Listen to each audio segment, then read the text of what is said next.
పాత్రికేయ మిత్రులందరికీ నమస్కారం. భాగ్యనగర్లో జరుగుతున్నటువంటి జిహెచ్ఎంసీ ఎన్నికల సందర్భంగా ఆ ఎన్నికల ప్రచారంలో భాగంగా మొదటి నుంచి కూడా చాలా మంది జాతీయ నాయకులు ఇక్కడికి వస్తా ఉన్నారు. రాష్ట్రంలో ముఖ్యమంత్రి ప్రజలకు అందుబాటులో ఉండలేరు కాబట్టి ఒక భరోసా కల్పించడానికి, ఒక ఆత్మస్థైర్యం నింపడానికి, భాగ్యనగర్ ప్రజల పట్ల ఆదుకునే ప్రయత్నం చేస్తున్న భరోసా నింపడానికి వాళ్ళ జాతీయ నాయకులందరూ వస్తున్నారు. ఈరోజు ముఖ్యంగా మా ప్రియతమ నాయకులు గౌరవనీయులు పెద్దలు శ్రీ అమిత్ షా గారు ఈ ప్లీజ్ మీరు మాట్లాడక ప్లీజ్, మీరే ఎక్కువ మాట్లాడతారు ప్లీజ్ వారు ఈరోజు రోడ్ షోకు రావడం జరిగింది. ఈ సందర్భంగా మీ అందరితో మాట్లాడే ప్రయత్నం చేస్తారు. గౌరవనీయులు పెద్దలు శ్రీ అమిత్ షా గారిని మాట్లాడాల్సిందిగా కోరుతా ఉన్నాను.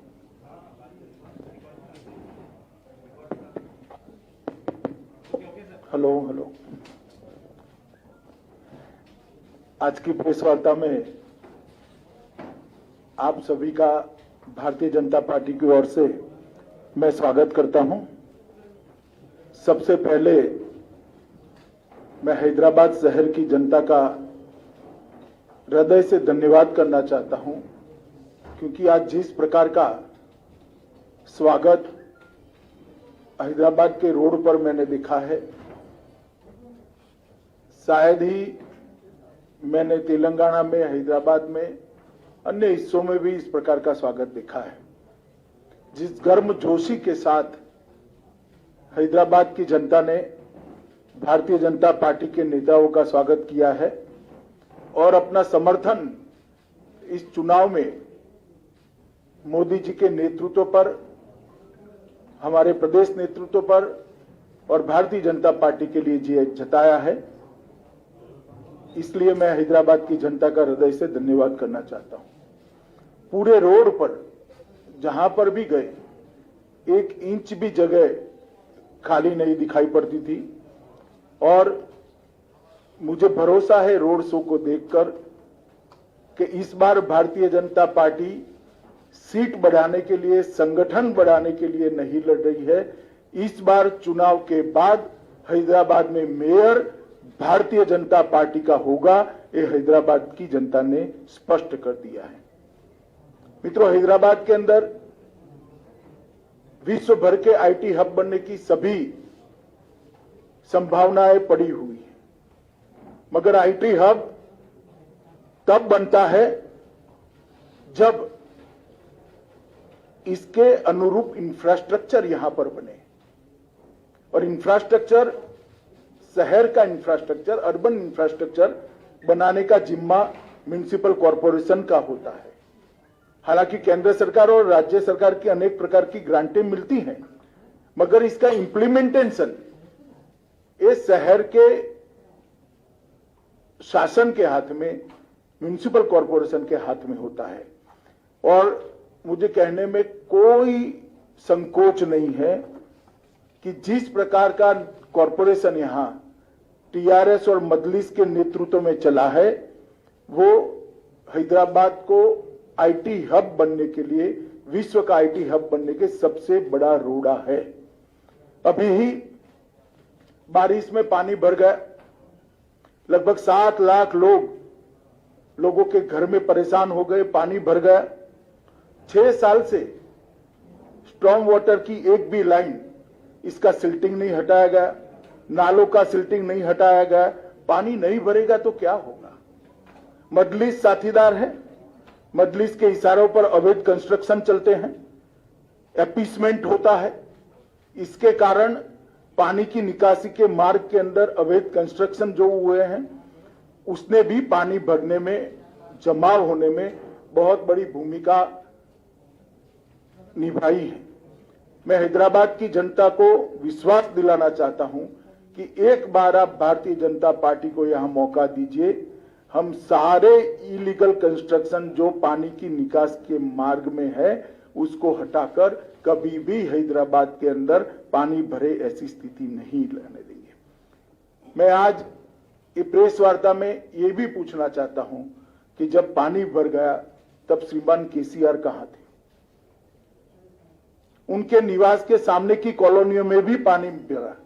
हम भी मीडिया को ध्यान से देखते हैं, कहीं पर भी मुख्यमंत्री ने ना कोई दौरा किया, ना कॉरपोरेशन की बैठक की, ना विधायकों के साथ घूमते दिखे, ना स्थानीय सांसदों के साथ घूमते दिखे।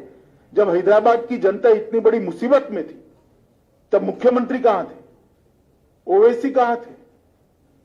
हैदराबाद की जनता के मन में ये बहुत बड़ा सवाल है जिसका जवाब उनको देना पड़ेगा। मित्रों, हम वादा करते हैं कि गुड गवर्नेंस को हम हैदराबाद के अंदर जमीन पर उतारेंगे और हैदराबाद को विश्व का आईटी हब बनाने की दिशा में सभी अनुरूप कदम उठाए जाएंगे। और ये भारतीय जनता पार्टी का वादा है। मोदी जी जो कहते हैं वो करते हैं, हम जो कहते हैं वो होता है। चाहे 2014 का हमारा घोषणा पत्र हो या 2019 का घोषणा पत्र हो, हमने सारे वादों पर अमल किया है। मैं हैदराबाद की जनता को 5 साल पहले एक घोषणा पत्र टीआरएस ने भी दिया था, जिसको प्रचिन्ह आशीर्वाद मजलिस के भी थे। मैं कुछ सवाल यहां पर छोड़कर जाना चाहता हूं। कल वोटिंग है, मेरी आशा है शाम को केसीआर जी इसके जवाब दें। एक तो आपने 100 दिन की योजना का वादा किया था, इसका हिसाब किताब हैदराबाद की जनता मांगती है। क्या हुआ? 100 दिन छोड़िए साहब, 5 साल पूरे हो गए। उसमें से कुछ भी करा हो तो हैदराबाद की जनता के सामने रखिए। एक सिटीजन चार्टर आप देने वाले थे, उसका क्या हुआ? सिटीजन चार्टर छोड़िए, इसका पहला पृष्ठ भी तैयार नहीं हुआ है अभी। और रोजमर्रा के काम के लिए, गटर की सफाई के लिए, रोड की सफाई के लिए, रोड की स्ट्रीट लाइट के लिए हैदराबाद की जनता धक्के खा रही है। 32,000 से ज्यादा नल कलेक्शन गरीब बस्तियों में देने थे। हमने हिसाब किताब लगाया, हमारे कार्यकर्ताओं ने 20% से ज्यादा आप नहीं दे पाए हो। कब दोगे? वादा तो 5 साल का था। गरीबों के लिए 1 लाख घर बनाने थे, 1100 से ज्यादा नहीं बना पाए, जबकि मोदी जी ने 1,35,000 गरीबों के घर के लिए तेलंगाना को पैसा मुहैया करा है। मगर आप इंप्लीमेंट नहीं कर पाते हो। आपके फार्म हाउस से बाहर निकलकर सचिवालय में आओगे तभी तो शायद कभी इंप्लीमेंटेशन होगा। भूसी नदी के साथ साथ 42 किलोमीटर का 6 लेन रोड बनाना था। मेरा सभी मीडिया वालों को निवेदन है कि आपकी वैन जरा भूसी नदी के किनारे किनारे घुमाकर वो 6 लेन का रोड हैदराबाद की जनता को एक बार दिखा दीजिए जरा। हैदराबाद की जनता श्रीमान आपसे पूछती है कि वादों का क्या हुआ। 15 डंप यार्ड बनाने थे, एक डंप यार्ड का बोर्ड भी तो दिखा दीजिए। कहां गए वो 15 डंप यार्ड? 4 प्रेक्षागृह रविंद्र भारती की तर्ज पर आप बनाने वाले थे, क्या हुआ? 10,000 करोड़ की एक योजना लेकर आए थे आप, कहां गया 10,000 करोड़? कब खर्च किया? म्युनिसिपल कॉर्पोरेशन के बजट का योग भी बना ले तो इतना नहीं होता है। एक हुसैन सागर को स्वच्छ तालाब बनाने का, एक स्वच्छ स्पॉट बनाने का, टूरिस्ट स्पॉट बनाने का वादा किया था। मैं अभी अभी हुसैन सागर के पास से आया हूं, आप हर रोज जाते हैं, मैं इसके बारे में कोई और टिप्पणी नहीं करना चाहता। गांधी और उस्मानिया हॉस्पिटल की तर्ज पर 4 नए अस्पताल बनाने थे, हमें तो दिखाई नहीं दिए। मोदी जी ने एम्स में मेडिकल कॉलेज दिया, मजदूरों की जो अस्पताल है इसमें भी मेडिकल कॉलेज दिया और अस्पतालों को कंप्लीट करने का काम मोदी जी ने किया। अरे साहब, वो तो छोड़िए, आपने कुछ नहीं किया। मोदी जी ने एक आयुष्मान भारत योजना लाए हैं जिसमें हैदराबाद के अर्बन गरीब के लिए 5 लाख रुपए की पूरी हेल्थ का खर्चा भारत सरकार उठाने वाली है। आपने पॉलिटिकल रीजन से मोदी जी हैदराबाद में लोकप्रिय हो जाए इसलिए उसका भी इंप्लीमेंटेशन नहीं किया और हैदराबाद के गरीब को आपने 5 लाख रुपए के स्वास्थ्य योजना से महरूम रखा है। आज हैदराबाद में कोई भी गरीब बीमार पड़ता है तो उसको 5 लाख रुपए की दवाई नहीं मिलती, ऑपरेशन नहीं करा पाता, अपने बूढ़े माँ बाप का, अपने छोटे बच्चे का इलाज नहीं करा पाता। क्या बिगाड़ा है इन लोगों ने? मोदी जी की पॉपुलैरिटी तो वैसे ही केसीआर साहब होने वाली है।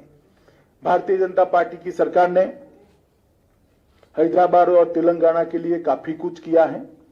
हैदराबाद मेट्रो प्रकल्प 16,000 करोड़ की लागत से जिसको 30 किलोमीटर लंबा बनाया, इसका उद्घाटन प्रधानमंत्री जी ने ही किया।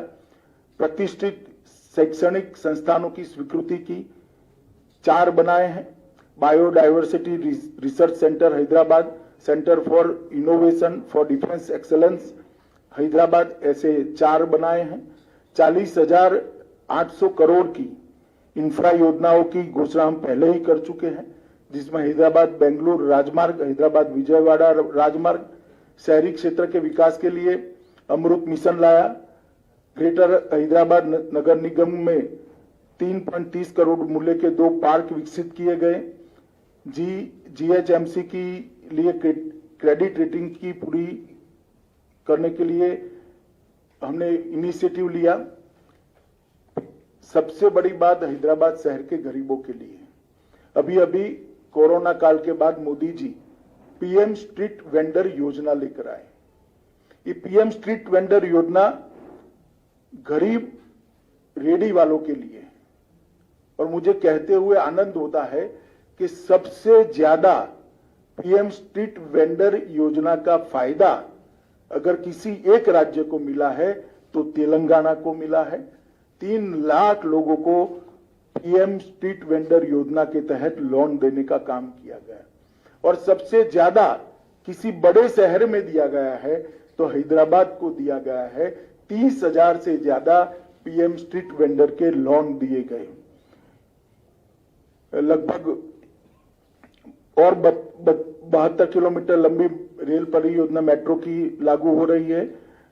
इसके अलावे हैदराबाद के लिए पहले पासपोर्ट की बहुत बड़ी दिक्कत थी, अब पूरी व्यवस्था को प्रोफेशनलाइज कर दिया गया है और सारा काम टेक्नोलॉजी बेस कर एक अद्यतन पासपोर्ट ऑफिस यहां पर बनाने का काम किया है। और इसके साथ साथ हैदराबाद के अंदर ये आईटी का बड़ा हब है। देश भर के युवाओं के लिए मोदी जी ने ढेर सारे योजनाएं और ढेर सारे प्लेटफॉर्म उपलब्ध कराए हैं। इसका परिणाम है कि दुनिया भर में आर्थिक संकट है, मगर एफडीआई इनफ्लो सबसे ज्यादा भारत में है। एफआईआई इनफ्लो भी नवंबर में रिकॉर्ड जगह पे पहुंचा है। आईटी सेक्टर का इन्वेस्टमेंट जो हो रहा है, इसका सबसे बड़ा फायदा हैदराबाद को हो रहा है। हमने देखा है कि हैदराबाद में भारत की योजना और प्रधानमंत्री जी के सबसे संपर्क से कई बड़ी बड़ी कंपनियां आकर्षित होकर यहां पर अपना इन्वेस्टमेंट किया है, और मेक इन इंडिया की चमक भी हैदराबाद के अंदर बढ़ी है। मोदी जी ने एक बहुत बड़ा रिफॉर्म किया है। अब न केवल वर्क फ्रॉम होम, इसकी जगह वर्क फ्रॉम एनीवेयर के लिए रास्ता खुला है, और इसका सबसे बड़ा फायदा हैदराबाद के युवाओं को होने वाला है। जो आईटी प्रोफेशनल है उनको होने वाला है। ये मिनी भारत है। भारत भर के युवा यहां आते हैं, इनको वर्क फॉर होम की साथ साथ वर्क फ्रॉम एनीवेयर, ये योजना का सबसे बड़ा फायदा अगर किसी एक शहर के युवाओं को होना है तो वो हैदराबाद को होना है। स्टार्टअप के लिए भी बहुत ध्यान दिया गया है। ढेर सारी प्रायोरिटी में डिटेल में जाना नहीं चाहता, मगर स्टार्टअप को मोदी जी ने खुद एक थ्रस्ट देकर एक नए उद्यमियों के लिए एक बहुत बड़ा प्लेटफॉर्म तैयार किया है। इसका भी सबसे बड़ा फायदा हैदराबाद को होने वाला है। स्टार्टअप्स के लिए व्यापार में आसानी हो, इसके लिए एक नया बिजनेस फ्रेंडली इकोसिस्टम तैयार कर बहुत तेजी से इस पर आगे बढ़े हैं। ईज ऑफ डूइंग बिजनेस के अंदर भारत ने ग्लोबल रैंकिंग में बहुत बड़ी जंप लगाई है, और इसके साथ साथ इनोवेशन इंडेक्स में भी हमारी रैंकिंग बहुत बेहतर हुई है। मित्रों, ये सबके कारण हैदराबाद जो मिनी भारत है, मिनी इंडिया है, इसके युवा प्रोफेशनलस को बहुत, उनके लिए एक क्षितिज बहुत बड़ी खुली है और इसका फायदा हो रहा है। मित्रों, मैं अंत में इतना ही कहना चाहता हूं कि मेरे साथ हमारे प्रदेश का नेतृत्व बैठा है। मैं आपको हैदराबाद की जनता को भरोसा दिलाना चाहता हूं कि हम हैदराबाद को नवाब निजाम कल्चर से मुक्त होकर एक मिनी इंडिया बने, ऐसा शहर बनाने की दिशा में आगे बढ़ेंगे। निजाम कल्चर को त्याग कर एक आधुनिक शहर बने, इस प्रकार का हम हैदराबाद को बनाएंगे। यहां किसी का अपीसमेंट नहीं होगा, किसी के साथ अन्याय भी नहीं होगा। इस प्रकार की नई कार्य संस्कृति का विकास हम यहां पर करेंगे।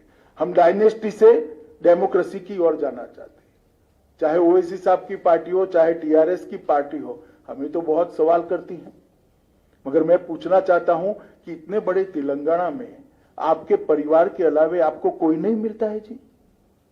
आपके बाद आपका परिवार ही क्यों आता रहता है और किसी में टैलेंट ही नहीं है? हम डायनेस्टी से डेमोक्रेसी की ओर देश के लोकतंत्र को ले जाना चाहते हैं, हैदराबाद और तेलंगाना को ले जाना, भ्रष्टाचार से पारदर्शिता की ओर ले जाना चाहते हैं। भ्रष्टाचार सारी सीमाएं लांघ गया है। अपने अपने रहन सहन को देख लीजिए तो आपको मालूम पड़ेगा कि किस प्रकार का भ्रष्टाचार तेलंगाना की जनता ने सहन किया है। तुष्टीकरण से हम सम विकास की ओर जाना चाहते हैं। किसी का अपीसमेंट नहीं करेंगे, सबको बरोबर मौके मिलेंगे। और हैदराबाद की जनता का बहुत बड़ा हिस्सा जो अपमानित महसूस करता है अपने आप को, उनको हम भरोसा दिलाना चाहता है किसी की भी हिम्मत नहीं होगी आपको दोयम दर्जे के नागरिक बताने की। इस प्रकार का सम विकास का हम वातावरण करेंगे। बाढ़ से डूबे शहर को बाढ़ मुक्त शहर बनाना चाहते हैं। और मैं एक सवाल फिर से श्रीमान चंद्रशेखर राव जी से पूछना चाहता हूं, ये मजलिस के साथ आप जो समझौता करते हो, इसमें हमें कोई आपत्ति नहीं है,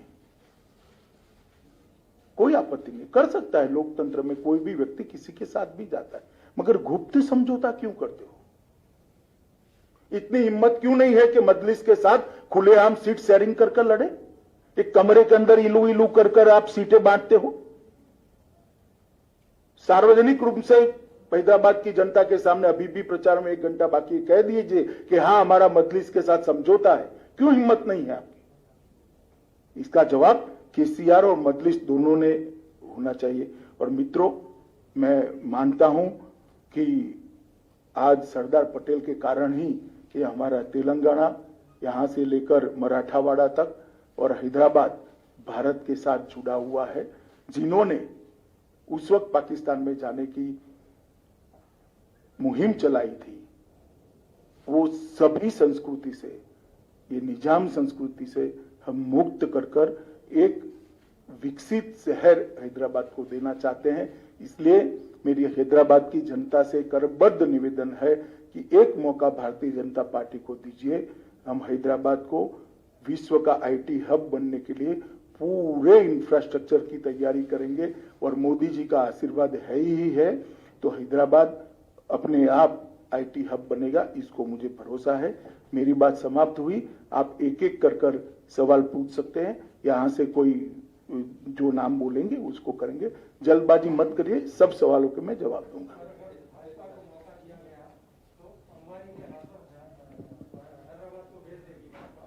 है?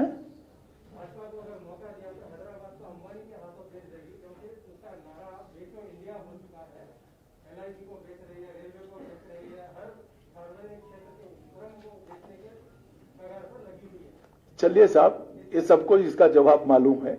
भारतीय जनता पार्टी कोई एक म्युनिसिपल कॉरपोरेशन में सत्ता में आने वाली पार्टी नहीं है।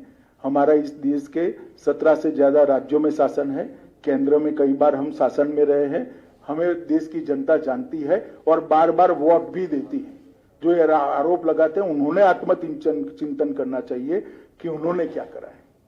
सर, ओवैसी ने कहा है कि अगर यहाँ पर इलीगल रोहिंग्या पाकिस्तानी या बांग्लादेशी रहते हैं तो होम मिनिस्टर अमित शाह क्या कर रहे हैं, कार्रवाई क्यों नहीं करते? भाई, मैं जब कार्रवाई करता हूं तब तो हाय तौबा करते हैं पार्लियामेंट में। देखा नहीं है आपने कितनी बड़ी आवाज में रोते हैं? और एक बार लिख कर मुझे दे दे, बांग्लादेशी और रोहिंग्या को निकालना है, बाद में मैं करता हूं। जरा लिख कर देने के लिए बोल दीजिए उनको। सिर्फ चुनाव में बात करने से नहीं होता है। जब निकालने के लिए पार्लियामेंट में बहस होती है, कौन इनका पक्ष लेता है? देश की जनता जानती है, सबने लाइव टेलीविजन पर देखा है।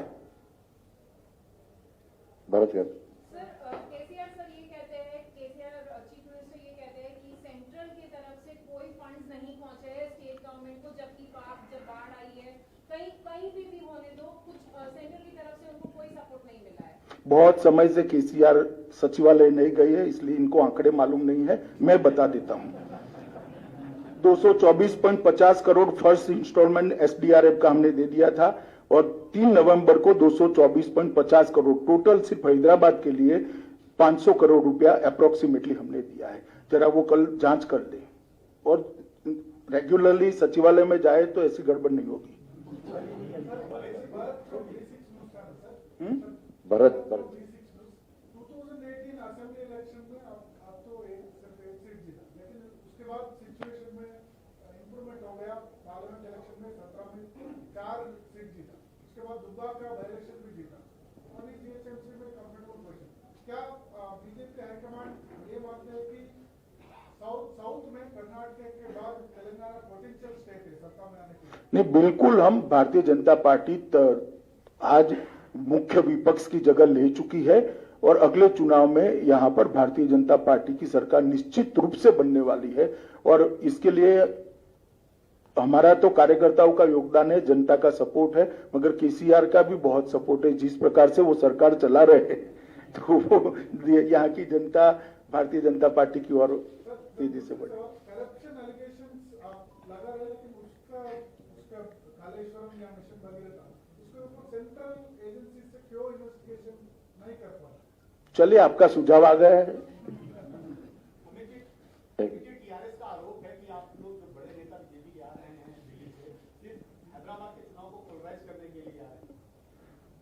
देखिए भैया, मैंने आपके 25 मिनट बात करी, पोलराइजेशन की क्या बात करी? मैं तो कभी हिंदू मुस्लिम कुछ बोला ही नहीं, कोई बात नहीं करी। डरना नहीं चाहिए किसी से। चुनाव अपने दम पर लड़ना चाहिए, अपने कामों पर लड़ना चाहिए।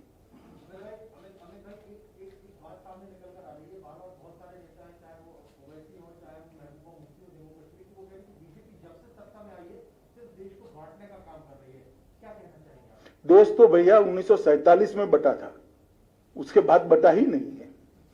और किसने बांटा था आपको मालूम है? और बटता था तब तेलंगाना को कौन पाकिस्तान के साथ जोड़ने की बात करता था, वो भी आपको मालूम है। इसका जवाब पहले ओवैसी दे।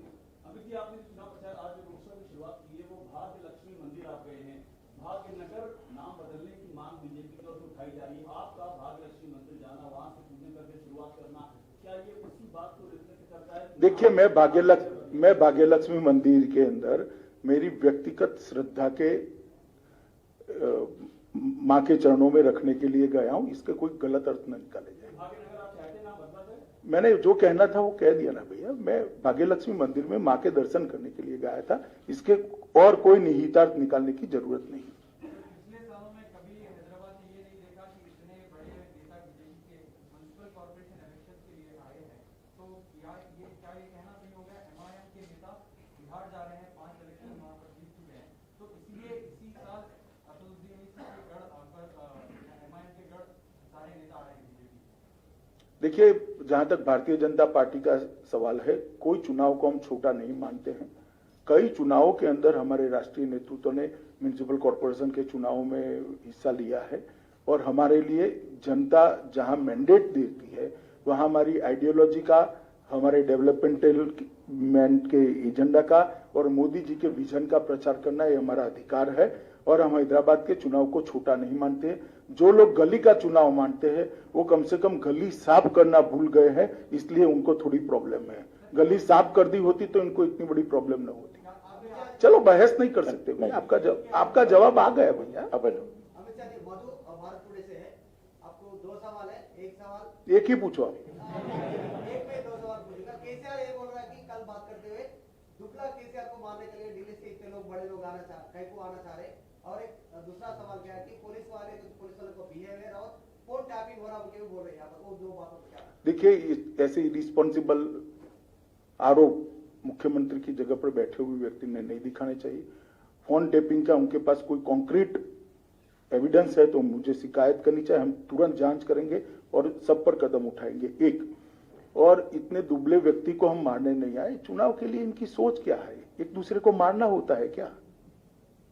क्यों मारेंगे भैया? आपको भगवान 100 साल का करे, हमें कोई आपत्ति नहीं। हम आपको मारने नहीं आए हैं, हम हैदराबाद की स्थिति सुधारने आए, क्योंकि आप घर के बाहर निकलते ही नहीं हो। सर,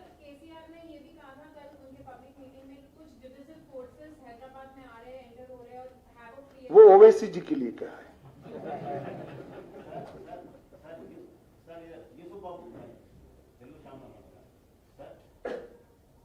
सबका साथ सबका विश्वास इसके बारे में अपने लोग मोदी जी बोल रहे हैं, लेकिन यहाँ के लोग थोड़े लोग बोल रहे हैं, थोड़े नहीं बोल रहे। ये मुस्लिम हिंदू इसमें लेके आ रहे हैं। आप जम्मू कश्मीर में आपके साथ कई मुस्लिम आपके साथ आ रहे, कई शहीद हुए के हमारे किसान साहब बोले, तो इसके लिए आप नहीं, मैं सवाल ही नहीं समझा। हाँ, तो सबका साथ सबका विकास है ही। हमने गैस, सुनिए ना, हमने गैस के सिलेंडर दिए, ना हिंदू देखा ना मुसलमान, सबके यहाँ गए। शौचालय दिया, ना हिंदू देखा ना मुसलमान, सबके यहाँ गए। बिजली का कनेक्शन दिया, ना हिंदू देखा ना मुसलमान, सबके यहाँ गए। ना क्रिश्चियन देखा ना सिख देखा। तो सबका साथ सबका विकास है ही, इसमें कहा दुविधा है?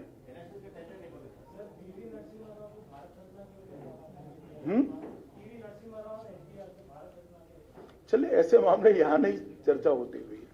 क्या आप हैदराबाद की जनता को ये आश्वासन दे सकते हैं कि अगर बीजेपी जीएचएमसी में आती है तो मोदी जी के तमाम स्कीम जो है वो इम्प्लीमेंट होंगे हैदराबाद के अंदर? 100% स्कीमें इम्प्लीमेंट होगी और जो करप्शन बंद हो जाएगा, इससे म्युनिसिपल कॉर्पोरेशन का बजट भी काफी बढ़ जाएगा काम करने के लिए। अरे यार, बाकी लोग छोड़ो छोड़ो, बाकी लोगों को ऐसे नहीं होता, ऐसा नहीं होता।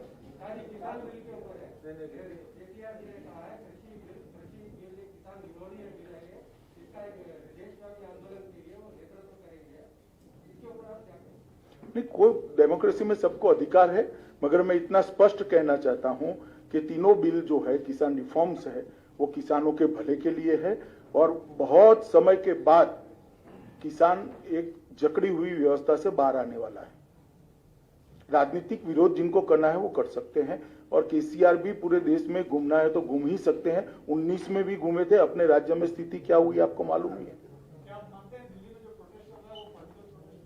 मैंने ऐसा नहीं कहा, मैं केसीआर की बात कर रहा हूं। मैंने किसानों के प्रोटेस्ट को कभी पॉलिटिकल नहीं कहा, ना कहना चाहता हूं। आपके शब्द मेरे मुंह में मत डालिए। मैंने स्पेसिफिक पिन पॉइंटेड केसीआर के लिए सवाल था, मैंने केसीआर के लिए जवाब दिया। फनियर एक minute, funnier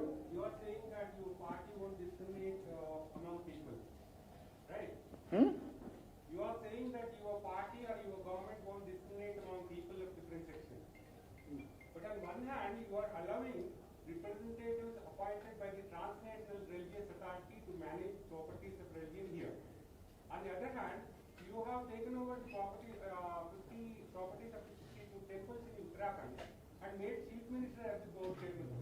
Don't you think it's a discrimination? नहीं, ऐसा नहीं है। ये सार्वजनिक ट्रस्ट बना है उत्तराखंड सरकार ने, और इसमें अंत में तो थोड़ा स्टेबल होने के बाद जनता के प्रतिनिधि ही आने वाले हैं। हाँ, पूछिए। One thing, according to one law, one personal law, the rights of women in the properties of husband are denied. But in case of other personal law, a woman, despite being changed to another religion, she is allowed to take the property. These are the two different yardsticks being implemented in this country. Particularly, this is affected to women of Hindu, Buddhist, Sikh, and Jain religion. How do you look at that? देखिए, ऐसी कोई discrepancy है तो उसको जिन्होंने कानून लाया वो जरूर देखेंगे और कोर्ट भी देखेगी। आप क्या पूछ रहे हैं? एक सेकंड भाई, एक second. KCR is planning to hold a conclave in Hyderabad in December 2nd week against the public sector enterprises privatization.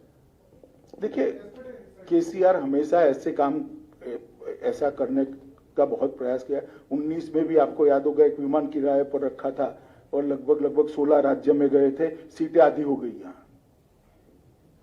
ऐसी कॉन्फ्रेंस ममता जी ने भी करी थी, वहां पर याद होगा कलकत्ता में, सीटें उनकी भी आधी हो गई। अब आधी बची है, इसका क्या होगा वो देखो आगे। चलिए, सबका धन्यवाद, बहुत बहुत धन्यवाद।